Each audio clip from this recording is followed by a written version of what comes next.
Welcome back, everybody. If you or someone you know suffers from uterine fibroids, you need to know that there may be a very effective treatment for you other than hysterectomy. Now, Dr. Dana Dunleavy joins me from Windsong Radiology, where their interventional and vascular services include the treatment of uterine fibroids.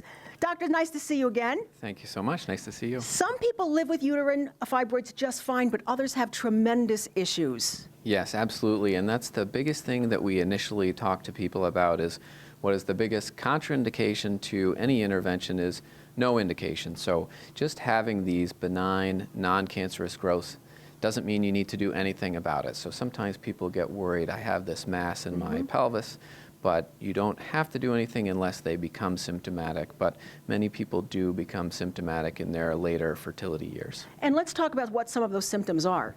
So a lot of people come to us with menorrhagia or bleeding. So it can either be heavy bleeding during their period or it can be bleeding between periods. And oftentimes it can be very devastating that people feel like they can't leave their home because it's just unsettling to them to know what things are going to be like. Other symptoms would be based on mass effect, meaning that they have pressure or pain, or even that the uterus becomes enlarged, almost like you're pregnant, and can push on the bladder or the colon and make you feel like you need to pee a lot or constipated. So the treatment that you can offer here, if you qualify, is a uterine embolization fibroid, right? Correct, yeah, and uterine artery embolization or uterine fibroid embolization, unfortunately people use different terms, but it basically describes the fact that you're cutting off the blood supply to the tumors and they shrink. And so if we use an example over here, you can see here is the patient before embolization. So she came to us and has this large mass that's pushing on her endometrium, so she had tremendous bleeding throughout the month. And then she also had back pain, because this is your spine. And then she had constipation, because this is your rectum. And she also felt like she had to pee very frequently, because this is your bladder.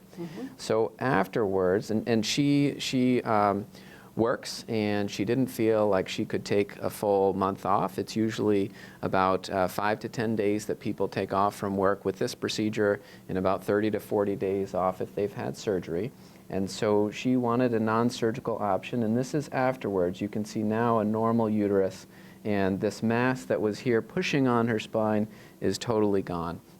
Amazing. Now, yeah, it's really neat, and we don't have to accomplish symptomatic improvement, make it go away completely, but it's great when it does. So basically, you're not removing it as a surgery would, but you're shrinking it down so it's not a problem anymore. Exactly. So all of the fibroids shrink, and that's one of the other great advantages is it treats all of the fibroids. And this is done here in our angiography lab, and the way we do it now, traditionally it was from a femoral approach or through the groin, but we've moved away from that for a few years now, and we do everything through the wrist, so you don't have any sutures, you don't have anything that would delay you from going back to work. Essentially, you just have a little band, goes on your wrist for about an hour after the procedure, and then you can run around. And how soon would a woman feel relief?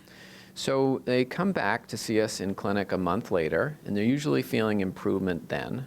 But it continues to improve. So usually by 6 months out, you're having maximal improvement. That's amazing. And for men, we want you to know that you can use the same science to help a prostate issue. That's right. So if we look at this as an example, here you have the bladder, and some people describe the prostate as a walnut-sized gland. And here you can see the urethra goes through that.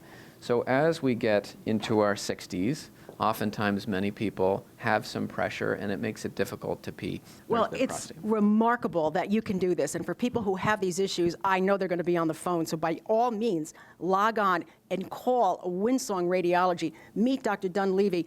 And this could all be behind you in a minimal amount of time. They call it UFE, Uterine Fibroid Embolization, okay? And they'll be happy to speak to you about it and relieve this problem for you right here at Windsong Radiology.